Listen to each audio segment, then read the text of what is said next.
All right, welcome to another episode of the Monday Mishap, and today's feature is actually going to be on a device. You probably know it because you read the title, but the Galaxy Note 9 is not looking too good in the quality control department. Now, I must say, I do have it myself. I have not had any issues with mine, and no, I do not have the Fortnite skin for you to download. I opted for the AKG, so we can keep it moving. But anyways, a couple of quality control problems have already cropped up, some with the pen, some with the phone itself, and some probably maybe software-wise. One of the first reports that I came across was from Forbes Tech Review. He was recording some video. Now, it was a hot day. It was 100 plus degrees, I believe he said, but still, he only got a couple of minutes before it actually said phone overheating.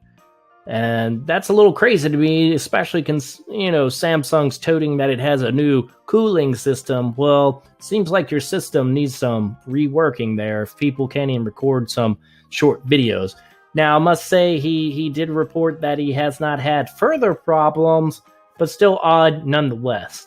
One of the next big ones was probably S Pen breaking already from Phone Tech at Work, Mr. Alan Anthony himself. Very little use. I think he said he was just trying to actually get it out of the phone, and end of it broke right off. I mean, that's just kind of crazy. Maybe that pen was built on a Monday. Hopefully the rest of the phone was not, and he'll get a replacement here shortly. But it doesn't stop there, because we have BG Tech Life also with a pen issue, and his button sticking. Now, he did get it to unstick, but come on, folks. I mean, this is an expensive phone. The pen may be an added feature of that, but it's still an expensive package regardless. This stuff needs to be right from the get-go. This was not a cheap device. And I was kind of fearful something like this might happen when I started reading that Samsung. You're happy that Samsung ramped up all this production to get the device out supposedly quicker, but then is this a side effect of that? It kind of seems like it might be, because I do remember also reading that there were some screen filament problems on the assembly line while they were trying to get things out the door. So not looking too good there. I might need to slow things down a little bit. Don't worry, people that buy apples are buying apples, and so forth, so on. The Note has its own little market. You didn't really have to rush it out, although I appreciate obviously having the device now. Next up came up from Modern Dad, who actually had his randomly rebooting on him. Now, that could be software or hardware. I guess I would lean more towards a hardware problem, because if you wipe the device and it still continues to do it, either got something in the BIOS systems, all the inner workings there, something is not right. And I may be saying that wrong, but I feel like that's more of a hardware problem.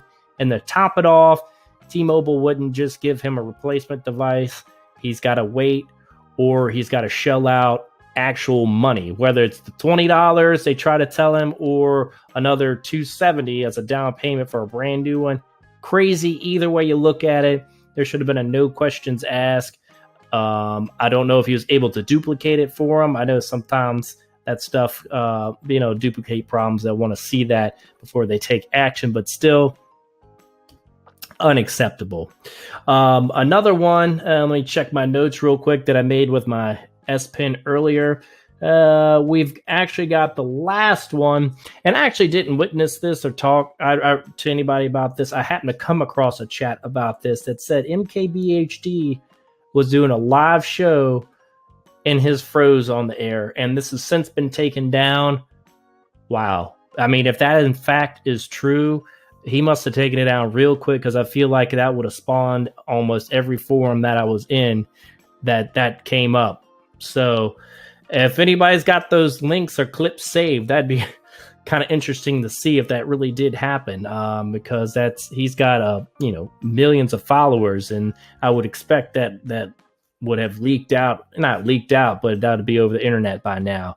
And sad if that were actually the case as well. But I must say that, I'm enjoying the device. I hope I don't have the problems that have been cropping up for everybody else, and that the people that do have the problems, it's taken care of, no questions asked, it's done and they don't experience any other problems in the future with it.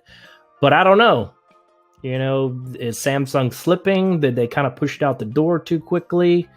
It's hard to say. So if you've had any other issues that I don't know about, besides the typical Samsung janky UI, it's still there to me.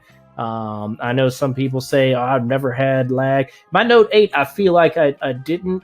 But with this, I can tell when opening some menus for some reason. I don't know why. It seems like there's an extra stutter. Maybe I got used to using other devices with the 845 and I just didn't really notice it on my Note 8.